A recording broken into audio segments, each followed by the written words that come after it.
listening to another episode of the Hashtag Kangaroos podcast. Here is your host, Dean Basic.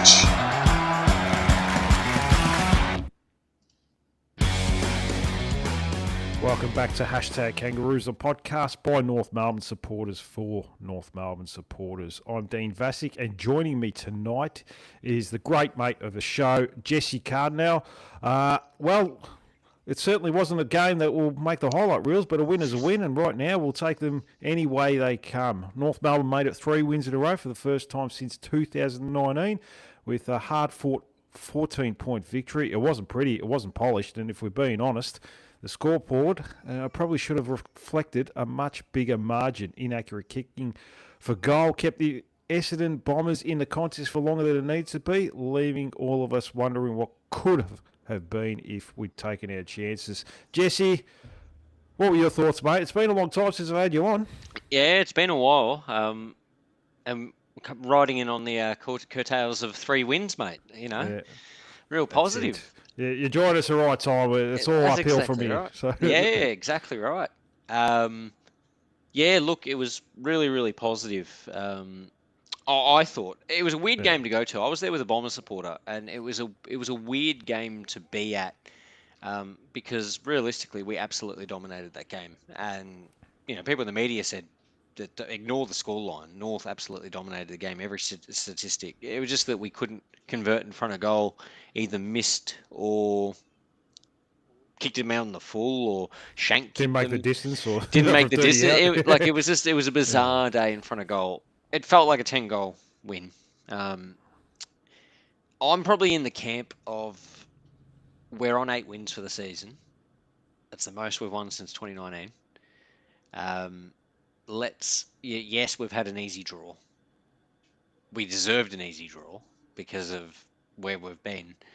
Arguably, we should have had this type of draw sometime over the last 2 years, as opposed to getting really hard draws, to be fair.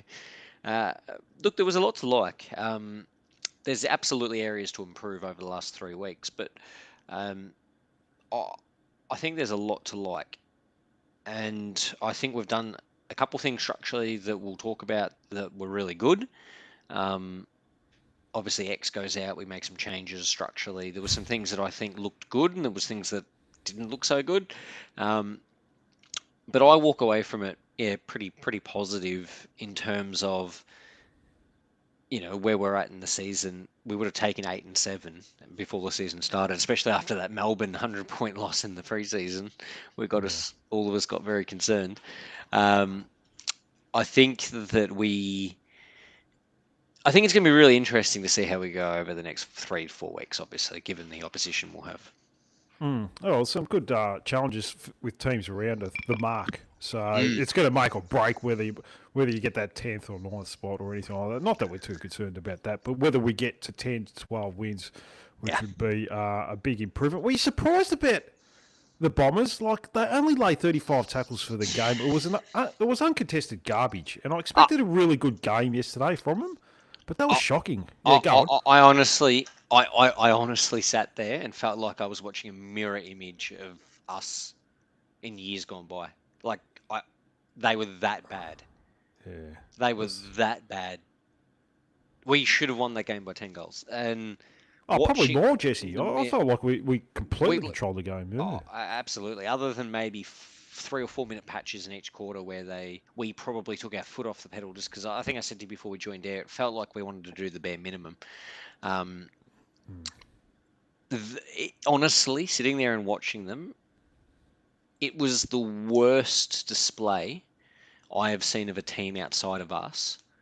I've got major concerns for them as a football club. And, you know, a lot of North fans won't have any sympathy at all. I don't really care about Essendon, so I'm probably in the camp of, you know, but, like, it was, I don't know where they go from here, to be honest. Like, they're probably where we were at the start of a rebuild. They've got some good kids in. You know, to talk about them for a moment, I really like Sullivan Roby. He just, the way he's built looks like a clone of LDU. Probably has a bit more forward craft, but I really like Sullivan Roby. Zach Reid down back. I really like him if he can keep his body together. They've got some, Caddies obviously gets awfully frustrated, but to be fair to him, No, the the delivery's the atrocious. delivery is horrible. Yeah. They got some good kids, but yeah, it literally, I could not help but think, oh my God, this looks like watching North, 2021, no, Dave Noble era. Just the way they play, the turnovers. Uh, yeah, it was pretty appalling, especially, coming off Richmond the week before. Oh, it'd be hard not to argue that Richmond are more advanced. Definitely. They're clearly the bottom team, and they're bottom team for a reason. But look, you're going against a little bit of a rival, Yeah. and I know they don't like us, but they didn't. They just came with nothing. I Yeah. thought their attitude was pretty poor. I mean, you got They- players in the yeah. midfield. Caldwell, one tackle for the game. You mentioned Sullivan Roby, but he didn't lay a tackle. There's a couple other midfielders. I think the Darcy only one Parish, who, I think the only one who could hold his head high was probably Durham. yeah, He should he's be a good player. Like yeah. Durham should be captain of that football club. Yeah, I think he will be next Like, year or two. like what did he do? He kicked 2 goals. He had 20. 6 tackles. Yeah, 20 plus disposals. He was their best offensive midfielder, and unfortunately, he's also their best defensive midfielder. So they chucked him on Shees or LDU at times. Setterfield tries to lock down players, so I'll give him some credit for trying to do a role. But yeah, Durham's probably by far their best player or their most accountable player. Yeah, look, to only lay that many tackles and to apply so little pressure against the team, it was just a bizarre game to be at. But yeah, they're in a bit of trouble. They need to probably shift some. Probably the positive they have over us is that they do have a Zach Merritt, maybe a Darcy Parish. They probably have some players who they can definitely auction off at the end of the year. Jordan Ridley, and get some draft capital before Tassie come in. But they have to do it this year. They missed the trick last year. They have to do it this year. Get draft capital in now, and then hope that it's a good draft. Yeah. Well, I don't know if those picks are going to be any good for what they're going to ask for. Like Darcy Parish, he's on a big contract. No one's going to pay anything for reasonable value for him. Merritt, he's probably lost value from last year. Yeah, which is they could have got a lot more last year, but that's the way it goes. But they need a new coach too. I think. I don't think Solomon's done. Oh himself no, their game style is atrocious, isn't it? Yeah. It would be hard to watch. I mean, we've watched a lot over the last 6 years, but at least we sort of most times we gave a little bit of effort and laid a few tackles here and there. So. Yeah, but we don't want to make it about the Essendon Football Club podcast. Happy for them to suffer a little bit more like we did there for a number of years. And like you said, they never felt sorry for us, so we're not going to feel sorry for them. No. But 834 days since Josh Goda's last game. I remember that game against GWS where he did his Achilles. I think it was the last quarter in a half-back flank. 18 disposals, 134 metres gained, 83.3% disposal efficiency, 5 intercepts, 6 scoring involvements, and he played a tight role on the small Kako, just kept him down to 4 possessions and scoreless. So a pretty good return for the young man, and his first game back for, about 3 years, really.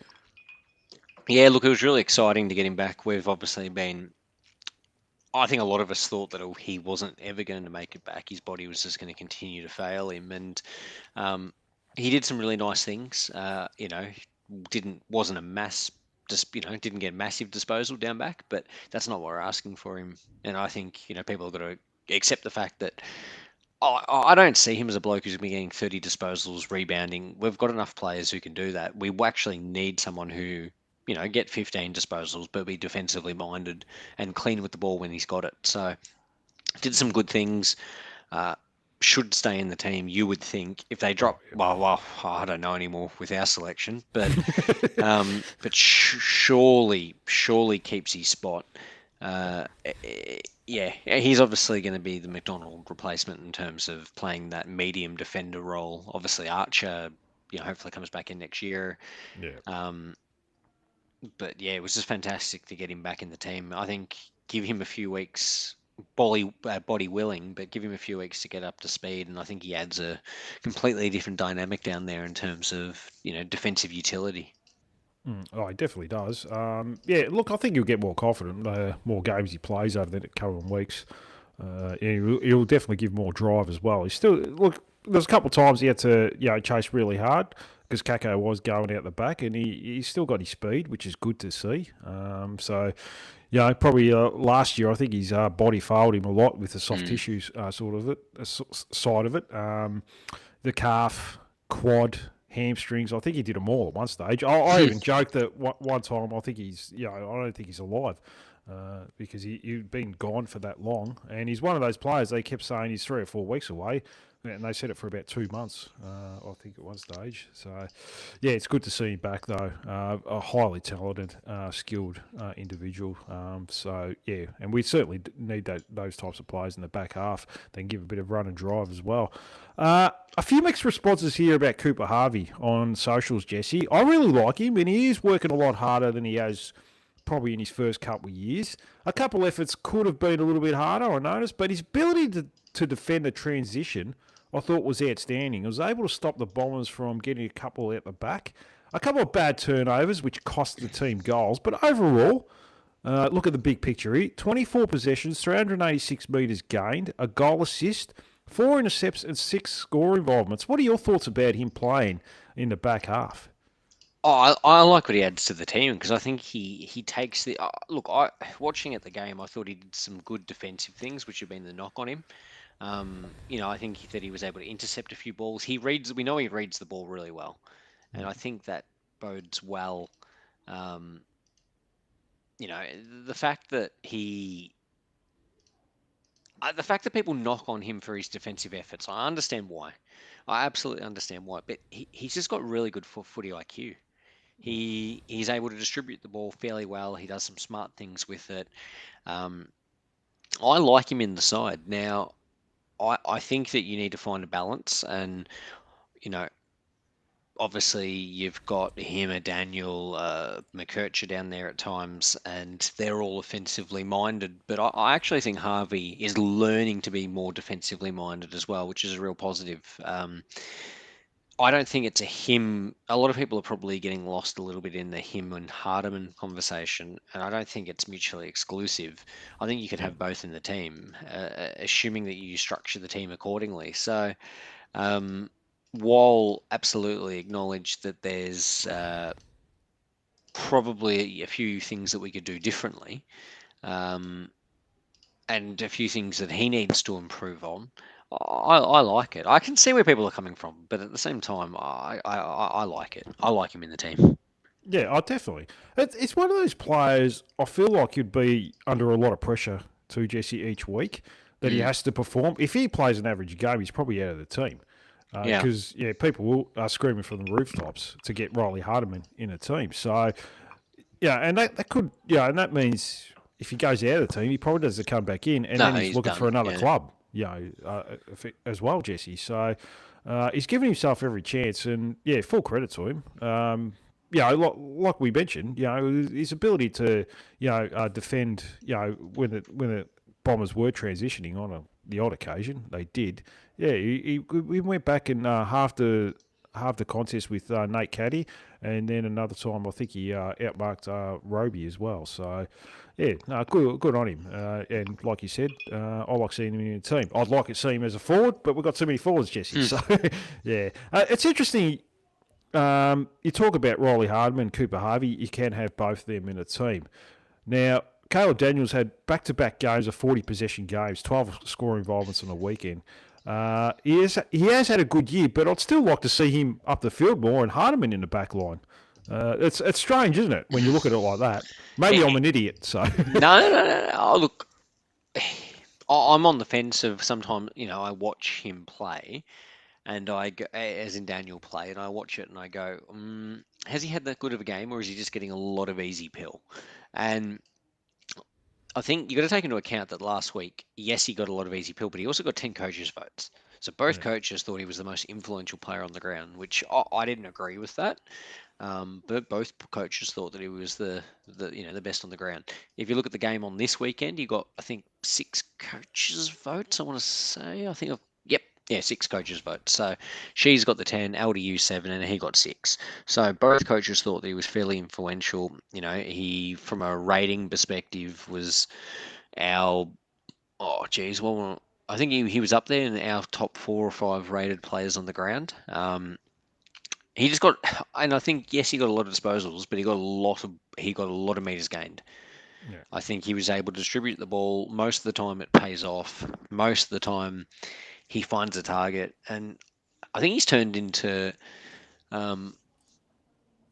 I think the way I'll use to describe Caleb is a little bit like, and I'm borrowing this from the other North podcast, where I was listening to him talk about stuff that McDonald and Logue do, or McDonald in particular, where whenever he does something wrong, people hyper focus on that. When they do something right, it's just like, well, we should accept that, as in that's the standard. Yeah, it's the I almost, standard, yeah. yeah, I almost feel like that's a little bit the same with Caleb Daniel. When he does something good, people are just ignore it, but when he does something bad, people hyper focus on it. He clearly has a spot in this team, and you're absolutely right. That's back-to-back weeks of high disposal for him, but I think he's been more effective with the ball, and he's probably more effective with the ball because of the makeup of the team. I think Harvey is becoming more defensively minded. Like I said, McKercher is spending a little bit more time kind of roaming. Roaming. Playing his own role, really. He's just doing his own thing, which worked on the weekend. I thought he played a really good role on the weekend. I think people just knock on him, unfortunately. But and I can understand why. But I actually think he'd be I reckon he'd be in our best and fairest this year. He'd be up there in top 5. 3 or 4. Maybe even that. Yeah, look, it's going to be interesting going against better teams. How he goes. It's all good and well. Of course. Getting a lot of touches, and he got exposed badly in the Fremantle game a couple of times. He just didn't. He just refused to play defensive, and they exposed him for that. We know what his weaknesses are. Yeah, of course, but you got to take the good with the bad as well. He generally does use the ball pretty well. Exactly. So and it's similar to Cooper Harvey, really. Probably Cooper Harvey, like you said, bit better defensively, but they're both very good users of the ball, and that's what we need behind the ball as well. We've sort of struggled with that in that area for probably the last 10, 15 years at least, I reckon. So we haven't had much. Like, we've had Jamie McMillan, Sean Atley, players like that. Even when we were making finals, you wouldn't think they were high A grade players that could deliver a ball. So it's just. It's how it is, unfortunately, with some players. I think Aiden Corr's come into the team, played a good role the last couple of weeks as well. Playing deep back and kept Caddy pretty irrelevant for most of the game. Yeah, it just does He gets a body on his opponent. Deserves his game is all you can say, I guess, at the end of the day. Well, he stays on his opponent, and that's an upgrade on Griff. He doesn't mind getting a body on him, so he's not allergic to doing that. No, he's absolutely not. So, I mean, look, he just does a role. Has to stay in the team for the moment for mine. We've obviously got Port this week, who Georgiades is a really interesting matchup. Port's in a bit more form, obviously. So it's going to be interesting to see who Core goes to in that matchup, in that makeup of the Port Adelaide forward line, because they've been playing a little bit smaller. Which is working for them, I think. Like, Port, funny enough, on predicted score ladder are above us. They're like 5th or 6th. They've lost so many games this year by less than a kick. I know we flogged them round 1, and that's what a lot of North fans are going to think about. But they've actually been very good this year. They could have easily been top 5 or 6 in terms of they've just not been able to, unfortunately, for them, get the win. So it's going to be interesting to see what we do from a makeup this week. But I think that I think Core is absolutely keeping his spot in the team. Just from he gets the ball in hand sometimes, and it makes me very nervous. Just because his role probably he's prone to an error. He definitely is. But look, I mean, I don't think who else have we got really, Jesse? Like you got Griffin Logan in reserves, and outside of that, we don't have much else as far as key position. Toby Pink's that's exactly right. Out for the year, unfortunately. Blake Friedgold's out for the year as well. So it's gonna be him, and that's pretty much it. Well, that's exactly right. It's not like we have all Australian defenders just sitting in the wings. Well, not many teams do. So no. yeah. Cameron Zerha, I think he's taking tips from Griffin Logue, his best mate, lately, Jesse. Because when the ball goes in long and he gets to a contest, he's actually quite, he's actually quite good. But when it comes to, he doesn't want to put a body on his opponent. He becomes reactive and can't get back when the ball goes to his opponent. But I guess he hasn't played back for 150 games. He's played them forwards, so still a bit of a learning curve for him, isn't it? He's a bit lazy, isn't he? I feel like I'm in the. I feel like I'm in I the. think you mentioned that before. So Yeah, I feel like I'm in the whipping. He's a bit of a whipping boy for me. This doesn't add anything for me. Like, this was his chance to go forward with Curtis out of the team, and they haven't done it. I would, this week, in all honesty, against Port Adelaide, given that they've got some real offensive weapons, I think he's going to be an absolute liability down back, unless he's going to get suspended again, lining up Horn Francis when he rests forward. Then realistically, McDonald or Hardiman should be in the team over Zohar. That doesn't add any value. Genuine trade bait for mine. Yeah, what's he? Second year of a 5-year contract. Contracts don't mean anything. No, well, yeah, you can ask for a trade any time you like, and I assume it'd be West Coast would probably still be interested in him. I don't know. I don't think Fremantle would take him. You wouldn't get a game there. There's no. Jeez, he wouldn't get a game in their seconds, would he? Yeah, get a game in their waffle team, I assume. It'd be handy. But they've got a lot of good players in that forward line, so that you wouldn't go to Freo, and it leaves only West Coast. But we've got a lot of forwards, I suppose, and it feels like with a lot of forwards that we've got at the moment, we've still got Paul Curtis to come back. They've sort of said, all right, you're just gonna have to play back because we can't squeeze you in at the moment. They want to give Zane Dersma a fair go at it, which is fair enough. He's a young, promising player, and we'll talk about him soon. And a lean patch he's probably going through, but it's going to be like you said. It's just like for me, I was watching it from level 2 yesterday, and it felt like I was watching a little bit of Griffin Logue just with what he was doing. He's very slow to react, and he didn't show much respect to his opponent. And when the ball went in long a couple of times, it was quite good. But, you can't just rely on that. He's still got to have a defensive mind as well. But one player that did extend his contract, even though it doesn't mean much, Jesse, was Harry Sheezel. He probably speaks off the more years, just added more and more years. Well, he's a good kid. He probably speaks off the field just as well as he plays a game. 43 touches yesterday, 15 scoring involvements, 93% disposal efficiency, 8 tackles, 23 pressure acts, 1 turnover for the game. The kid is the reason that we will probably win flags in the future, Jesse. He is Carey 2.0 from the 90s. Different types of players, but he's going to attract players too. Like someone like Darcy Wilson, he may think, I could stay at St Kilda and sort of stay at a mid-road team, or I could go play with Harry Sheezel. He's had a fantastic year, and it's crazy how people just overlook him as how good he is. People just kind of accept it and then just don't. They gloss over him for fancier players, which is a weird thing to say. He's death by 1,000 cuts, as in he just gets the ball so much, and he's just clean with it in terms of what he does. It's never something too showy unless it absolutely needs to be. He's just everywhere he needs. I think he's got better at just finding space and getting the ball and making himself an option. Probably the only thing he needs to add to his game is goal scoring, and if he does that, he's going to be right up there with the top few players in the comp. That's probably the only thing he needs to do. But other than that, he's just been absolutely superb.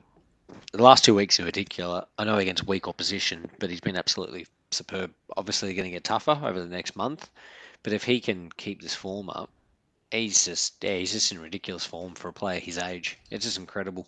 But I mean, I guess we shouldn't really be shocked given, what he's done thus far. 21 years old too, Jesse. Like, he's only 21. That's crazy. It is crazy. Yeah, considering how far he's come. I mean, he had 1 turnover from 43 possessions. Isaac Kako had 1 turnover from 4 possessions. Nate Caddy had 2 turnovers from 6 possessions. So it just goes to show, every time he gets it, he does something with it. And like you said, the opposition is going to improve. He's not going to play against Witches Hats next week, I wouldn't think. I would hope he did. But, it's going to be... no, I dare say Port will put something into him. Well, they probably have to, because a lot of teams lately have been going to LDU. They have. They were kind of going to Sheasel, and then they started going to LDU, and then I reckon they drift back to Sheasel. Yeah, it's funny because which is a good thing to have both of them. Yeah, it is, because it's rare. It frees up like the other one, to, whoever gets the attention. What do you think of the LDU's game? Had 25 touches, and it was almost too easy for him at times with the lack of pressure from the opposition. There's play, might have been third quarter, where he got one about 10 metres out and just sort of dance around with it, where he could have just probably walked into the goal. There were two things. There was that one and that pass to LDU where it kicked off the kick. Yeah, it kicked to Larky, yeah. So there was definitely some things that he could have done better. But no, look, I really liked his game. I thought he did some really good things. He probably enjoyed them not locking down. His first quarter was ridiculous, and I think he enjoyed on them not locking down on him as well as they haven't, maybe some previous weeks. So he looks a class above.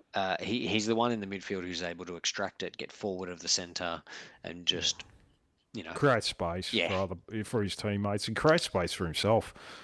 He's just too classy. Like that play where he ends up scoring the goal, where he runs from half back line, as fantastic a goal that is, because it was a fantastic goal, to do that. That was just deplorable, the lack of defense. No, it was. There wasn't even a witch's hat in front of him. He just had to. All he did was run. I thought Darling probably should have taken a mark there, just to play it safe, but decided to let it go for the goal. But and there's probably like you said, there's probably a few other opportunities during the game. That miss kick to Larky. And then Larky ignored Charlie Spargo in the goal square. But that summed up the game, really. We missed a lot of chances. So, that's the way it goes. But, he's found a bit of form after probably a couple lean weeks at LDU. Now, we go to the forward line, and we'll get to our captain soon. But maybe a little bit of a concern with Zane Dursman. He's having a little lean patch over the last couple of weeks. I don't mind they keep playing him because he looks short of confidence at the moment. He spilled a couple of marks over the weekend, which he normally takes, and has missed some set shots over the last couple of weeks, which he normally gets as well. It looks like, just with his missed set shots and probably a couple of marks he's dropping. It looks like it's weighing on his mind probably a little bit at the moment, Jesse. I think he's getting in his own head. I think he is, which is rare given obviously what he's put out thus far in his career. Look, I think he's just finally going through a rut in front of goal. And that's tackles in the last 7 weeks too. That's probably the more of the concern. Do you think it's a lot of people think it's the mantle of leadership? I don't know. Look, we can't get in. We can't get inside someone's head, so we don't know.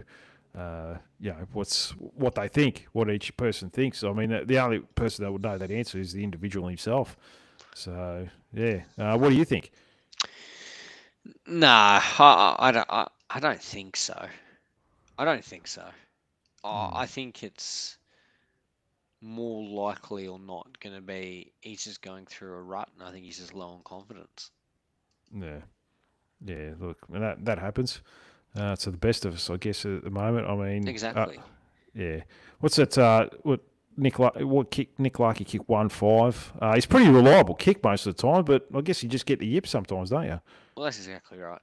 So, I just think he's going through a poor patch, the same as other players do, and it's pretty rare that a forward's as accurate as they are for so long. So, look, it is what it is. It's just hopefully he can correct it before it costs us a big game. Yeah, well, I mean, 10-19, 29 scoring shots. There's probably a few that didn't even make the distance as well. So he wasn't even. Yeah, that's right. Cooper Trembath kicked 1 goal too. He's normally he never misses, but it's contagious sometimes too, the inaccuracy in front of goals. It just so once a couple of players start, it seems to just flow through the team, which is a bit strange. As opposed to the opposite way, once a couple go through, it seems to flow through the team as well.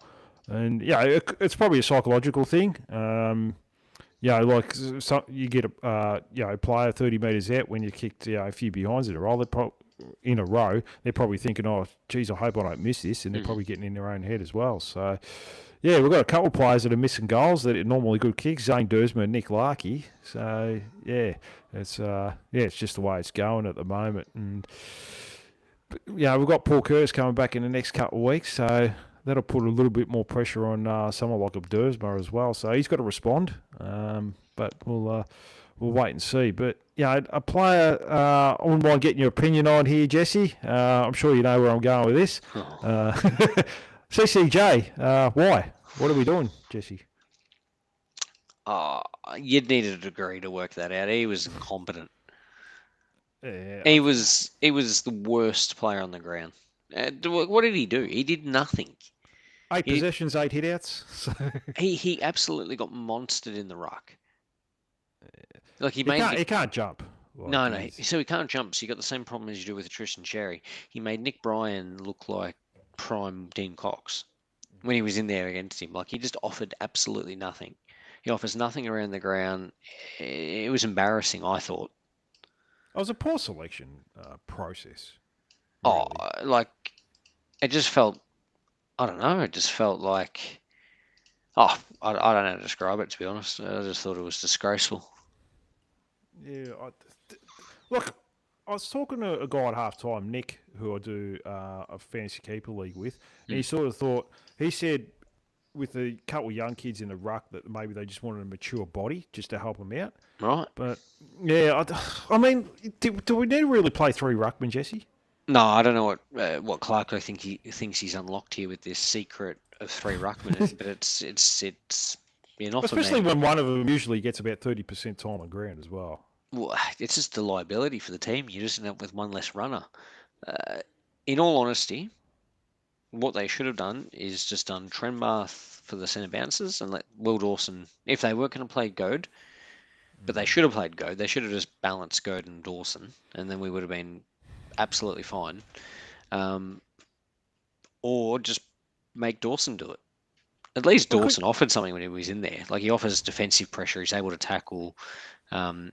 He actually does some stuff around the ground. I'm not sure about his kicking action. He just seems to try and launch it into the forward line, which is probably doesn't need to be when he doesn't need to. Like one of them, he absolutely shanked. I don't know how it came off. Yeah, he kicked it in. What is it, in a man on a mark? Or something. I can't remember exactly. I know which one you're talking about. It was on about the wing half forward, and it went nowhere. He tries to boot the crap out of the ball. He does, doesn't he? It's Oh, look, he's still a young kid, and there's plenty of upside there. I still like him as a player. It was interesting. I think it was Cal Toomey on his podcast. He was talking to his manager, and they asked him about a contract, and he says, "Yeah, it's progressing pretty well." He's keeping the cards very close to the chest there. But getting back to CCJ.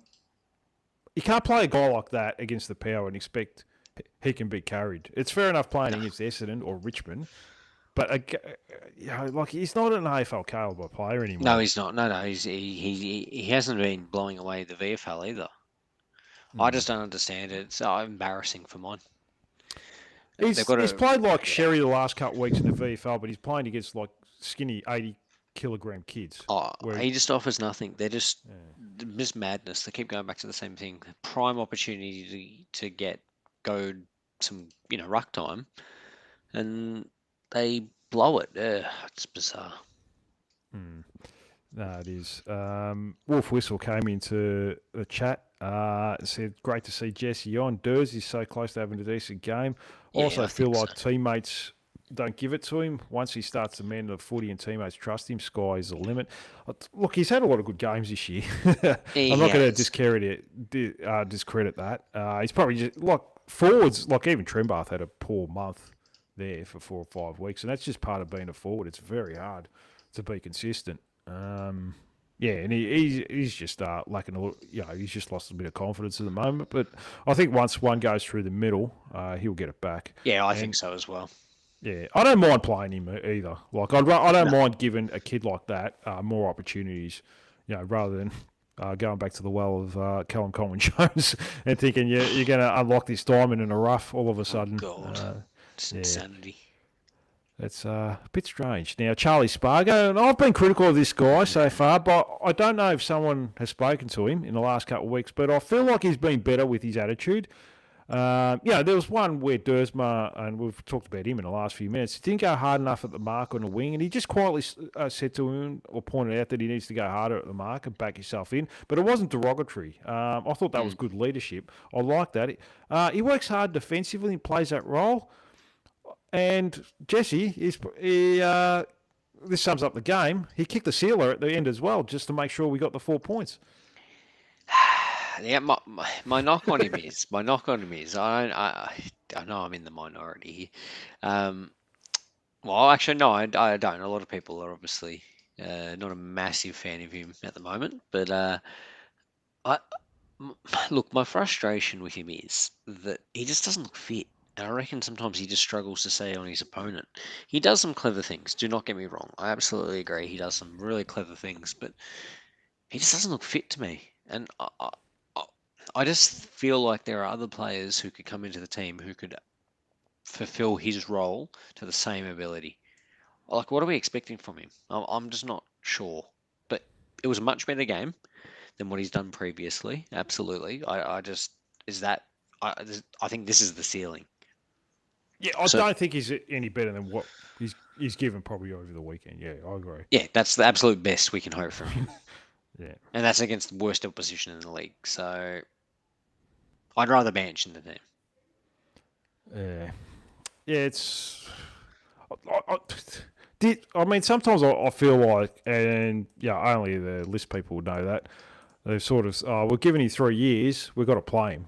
I feel like, it's almost like CCJ. What are you playing him for? Because you want to be justified for trading or signing him, for so much money 5 years ago.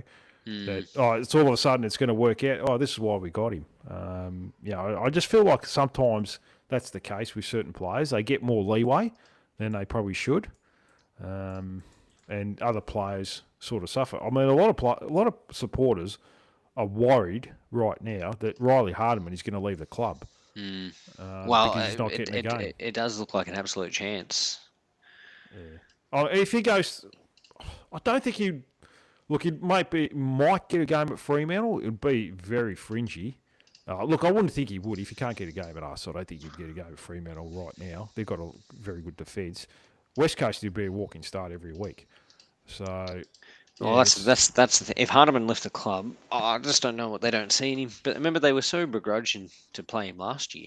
They didn't. It took a long while, a long time. And then when he came in, he was one of our best contributors. So I just don't.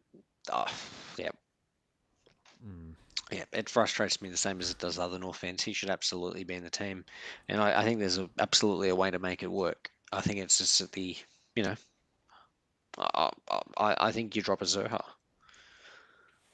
Yeah, well, or you can, work things around it. Look, they don't want to drop him. They could, like I said, you could try Daniel forward of the ball a little bit. You can get rid of Spargo, and then put Hardiman in the back line. You can try that if you're that desperate to play Zero. I think you could play a role.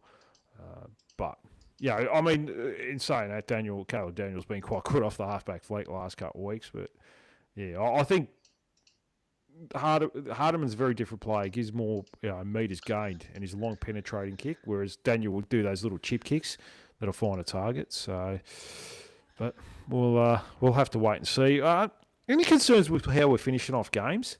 We're sort of falling. Like West Coast, we're probably 1 or 2 minutes away from losing that. On yesterday we got outscored in the fourth quarter against the Bombers, and Richmond we didn't probably finish off as well as we'd have liked. Do we maybe need another runner in a team instead of playing 3 ruckmen? You'd think so, yes. The fact that we play one player for 30% of game time probably means that we're a little bit more buggered towards the end of the game. I don't think we can as soon as Sherry's back, assuming that he's also got whatever the other injury is fixed, I don't think we can afford to play 2 rucks, let alone 3 rucks. That's just becoming comical. Yeah, especially when you got Trimbath taking most of the CBAs at the moment too. Absolutely. And so he should, because he's got he's hitting it got the out to advantage. Yeah. So, yeah, it's who could come? Like, could we just play Hardiman, or and put him maybe on the wing for patches or something like that? Or Goda can even go up the field a little bit. Yeah, it's because I mean we have won 3 in a row. We're not discrediting that, but yeah, we need to improve too, whether it's personnel or system, or maybe a combination of both. Probably a bit of both. Yeah, and yeah, it's going to be tested this week, especially against Port, who, like you said, have been a lot better than what their position on the ladder says. They've got a percentage over 100, Jesse. They've lost games by less than a goal by 3 or 4 occasions. If they've been very solid. I think we absolutely cannot sleep on them. No, we'll have to wait and see. Anyone going into that game thinking that we're going to have an easy win is absolutely kidding themselves. Oh, we've never won an Adelaide Oval, so no one should think that. So, so that's a challenge in itself. So to break that hoodoo, and it's certainly not going to be easy. But any other thoughts on this game, Jesse? Did you want to add anyone else or anything in particular? No. I think we just got to take the win, take the winning culture, try and build that, and then from there build some more consistency. I think that's going to make a massive difference once we can build consistency. No, yeah, and winning is a habit sometimes, so that's the most important thing. It absolutely is. Yeah, like Dennis Pagan always said back in the 90s, a bit before your time, Jesse, it was just to say, what did he say? You're judged by your wins and losses at the end of the day. So, yeah, that's exactly all right. that matters. No one remembers the others. So. Yeah, exactly. You're only judged by your wins and losses. Now, we'll talk about the reserves. Fought back in the end, and a last-second goal by Zach Banch to win it with a brilliant tap from Taylor Goad. Gets the win. Now, we started off the game pretty well, 5 goals up. In the second quarter, then all of a sudden the Bombers came at us hard and got to 21 points halfway through last quarter. It looked like the game was gone, but I guess a good win in the end. Bailey Scott playing midfield, back-to-back weeks of 31 touches. Now, Jesse, he hasn't even been an emergency for one game this year. He's done. Yeah. There's a question about Ollie Griffin that's come in, Wolf Whistle. I will talk about him in a second. Don't worry about that. Yeah. Zach Fisher on the wing with 26 touches. Tom Powell, 19 touches in his return game from injury. He was okay. Like to see a little bit more. Hardiman with 18 touches in the back half. Braden George playing on the wing in the second half, getting 18 touches. Ollie Griffin with 3 goals. It's almost, I don't know if you've seen too much of him, but it's almost like watching Zane Dersma in the reserves with this guy, Jesse. It is a little bit, isn't it? Yeah, very similar players. How do you think... the one thing I will say about Oliver Griffin is he's got really good defensive game. Yeah, that's probably a little bit... Yeah, that's a little bit better than Dersma at this stage, yeah. Like, his defence is just really, really solid. Yeah, no, good size as well. So yeah. For a 19-year-old, I think he's a good size with potential there. So yeah, it's good, and he looks like a dead set. Like every shot he has a goal, it just goes straight over the goal up by his head. He doesn't have to move. So a beautiful kick of the footy. Dosden chipped in with 2 goals. Taylor Goad, 10 touches, 23 hitouts. Bombers reserves only had 39 tackles, but at least it was better than their seniors. So yeah. I don't know if you've seen too much of the game. I did, yeah. Yeah, I watched the replay today after work. So I did watch it. Watched a lot of it live. It was a fantastic tap from Goad. Yeah, beautiful. What happened? What was that a mark to Tarrant at the end? Yeah, I wasn't sure about that one. I thought it was a mark. That's weird. I mean, it was them lining up for goal and missing was pretty crazy. But look, Banch played a really good game, playing a lot of midfield time, obviously trying to build up his defensive game. I really like his game. I thought he did pretty well. Ollie Griffin, look, his low disposal is a lot like Dersma, but probably more defensively minded. Would love to see him get a game before the end of the year. Just got a great pair of hands on him, and wouldn't mind seeing him down back. And see maybe what he can do down there as well. But look, as a forward, looks like a really good option, worth persisting with past this 6-month contract, I would say. Oh, yeah. Yeah. But yeah, look, I thought there were some real contributors in that team, and the likes of Banch, Hardiman, Goad should really all come in. They won't, but they should. Yeah, there's a few players pressing for selection that are probably going to miss out this week. Wolf Whistle came in saying there will be no changes probably this week.